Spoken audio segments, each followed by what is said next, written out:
So I was very interested to see where Chaos Arakni here would land coming out of the Hunted. And into RTN season, while they didn't see any massive success, I'll be honest, the randomness portion really didn't factor in as much. Hero was actually pretty decent. But in Blitz, Web of Deceit here has a very different build, a heavy +4 dagger focus. So today, let's chat Deceitful Daggers. A huge shout out to our channel members for supporting what we do here. If you want to get involved with the channel and the Dice Commando community, please consider joining as a channel member. Remember, these videos are only possible with your support. You can show that support with a like, a subscribe, and by leaving us a comment and sharing your feedback. Community first, and go Commando. Hey there, my flesh and blood friends. Welcome back to Dice Commando and Go Again, and special welcome to all of my DC channel members who have early access to this video. That's right, not irrelevant here, headed into Blitz season. But today, I want to talk Deceitful Daggers, which is my version of a Arakni Web of Deceit deck. Now, a couple things as we get into this. The first thing you'll notice is that I am only playing one Clave, and there is no Shelter from the Storm in this deck. Now, I fully acknowledge that those are both superior options, but right now with the way those are, in terms of pricing, I just don't believe the value is there, and I feel that saying that out of one side of my mouth and then building decks with them is just to play on Teleshar, because I can, is not an honest way approach. So I am presenting to you what I would be playing with in paper, which is that, because I only have one Clave, and I don't have any shelters. So I'm presenting to you a real deck that I play in paper. Okay, now, as we go into this and talk about the rest, there's a couple builds I've seen folks try on Web of Deceit. I think it's a legit, like, I would go in so far as to say like a tier 1.5, maybe a tier 1 build, okay? It is not the best deck in Blitz, but this deck can do some pretty stupid things. Now, out of the gate, I didn't really have a lot of confidence in the whole daggers thing, because if you really think, it's a 2-drop, all of their daggers minus the, celery token, which we all get, you have to equip later, all the daggers are 2 for 1 with, piercing, and they do a thing generally. They're not horrible, but everyone was all excited about the +4s, right? To be fair, the one that lets you draw, like Saber Bloodshed's pretty good, right? But everyone's like, oh my gosh, so many +4s, but it's a +4 to put you back on rate with what at least a Warrior 1-2 would have been. Okay, so not super excited. You only get the bonus basically if you play 2 of them, which we can do sometimes, don't get me wrong. But mixing all of that with a little bit of stealth offense, I think is the right thing to do, because I've seen some builds that just go full daggers, which are fine. And I've seen some that, don't rely on the dagger as much. They try to do the flicks and stuff. And I think going in between is the right way to go. So that way you can always present some threats. And yes, to be clear, everybody's playing Codex and leave no witnesses, because, come on, right? So let's go ahead and bring up the list to show you all. Okay, so this is Deceitful Daggers, and we're on I Like Black Tech. I do. Blood Splattered Vest, Crown of Providence, and Flick Knives. Okay, you do potentially get to bring Black Tech back. Probably not, because your only generation is Leave No Witnesses, but hey, it works. Okay, and then as I mentioned, I'm on one Clave and one Mark. So obviously, if you are actively stabbing, you're going to be using Clave, right? The reason it's a $40 card or whatever it is on the day I'm shooting this, you get the point. But Mark of the Huntsman on a flick still lets you mark. So I believe that you're 95% just as effective by doing that, okay, as long as you have the one Clave, okay?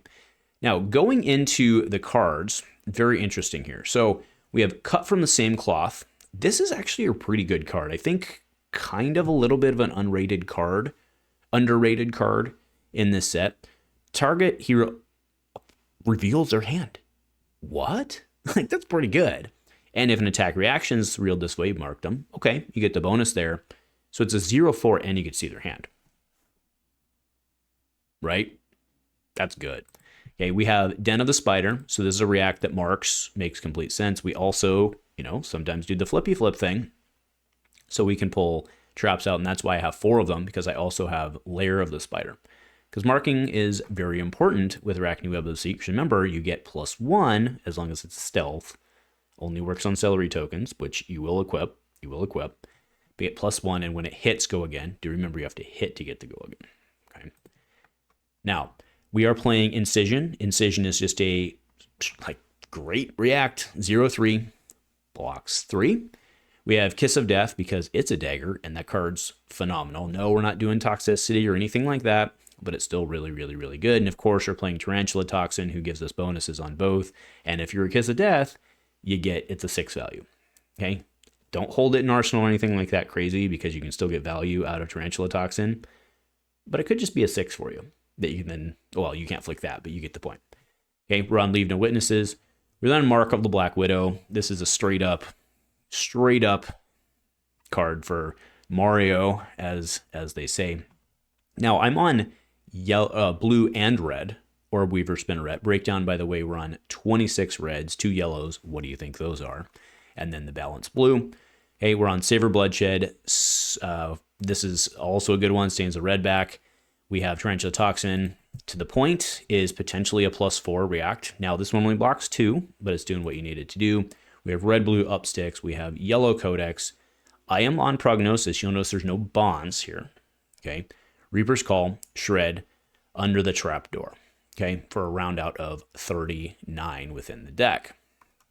Now going into the inventory, I have 2 Death Touch. We do need them.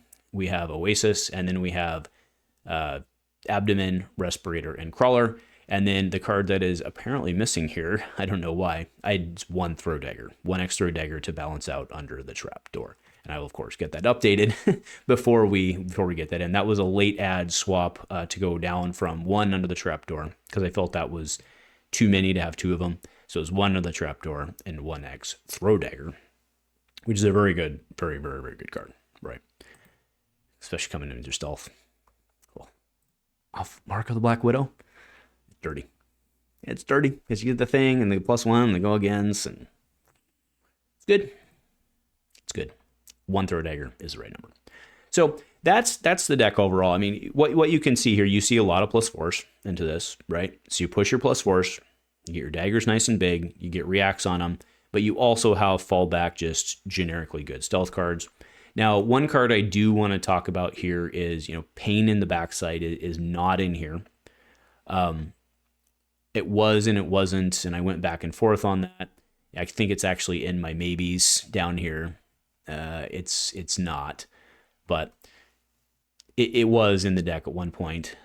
It's good for threatening. It's very, very good for threatening the mark, but it didn't end up working with this, and I ended up going with Reaper's Call. Again, it's a block 3. It's a stealth, but you're mostly, you can discard it to mark. Blocks 3 blue. So I ended up really, really liking this one overall, and it seemed to work. And another thing I did want to point out, so Death Touch is kind of a weird one. Not just as a popper, but like there are certain matchups, like your fatigue matchups, that I think it's okay to take this one, and instead of pulling your Leave No's, do Death Touch, because a lot of times you're going to have, your stab dagger, maybe you do a +4 on your dagger, you like a +4 dagger, and then you'll have 1 floating. You can Codex off that. You only need 2 cards to do that, right? You need your +4 and then your blue, and then obviously Codex, but usually you're going to have Codex in Arsenal to do that, right? And then you can pull Death Touch and throw. That's a pretty good turn, right, overall. Now, do keep in mind with your +4s, right, your up sticks, your cut from the same cloth, and then your Saber. I mean, that's, again, a +4 into a 1 is a 5, and that's not great when you would normally consider that to be a 6. To keep in mind that you would normally have like a +3 into a 1/2 or something like that, right? And I'm talking from a warrior perspective. But overall value there's fine. But if you can get multiple +4s together, or keep in mind that you potentially have reacts as well. I mean, that's one of the really cool things about this deck is like they don't really know where your damage is coming from consistently. And if you manage to flip into, one of these babies, the vast majority of them turn any card in your hand potentially into a +3 attack reaction. Maybe not, depending on which one, but you get my point, right? There are some of them where you can do things with assassin attacks, and it becomes pretty good. Others require stealth, so just be careful with who you flip into. Well, you can't do that, but be careful with treating how you flip into. Now, the other one that's really going to drive people crazy is I don't have the Chaos Mask in here. Run the Chaos Mask, by the way, if you have it. I just don't have it. So again, I'm presenting you an honest deck, and you can like that or dislike it. And then swap in, because you know what? We're all smart kids, and we can figure out how to do that. So anyway, that's the deck as presented, and the people who will dislike that didn't hear that last part, but that's okay. That's why I love you all, and we'll have fun analyzing the comments now, won't we? Anyway, thanks for joining me, folks. Enjoy, and go Commando.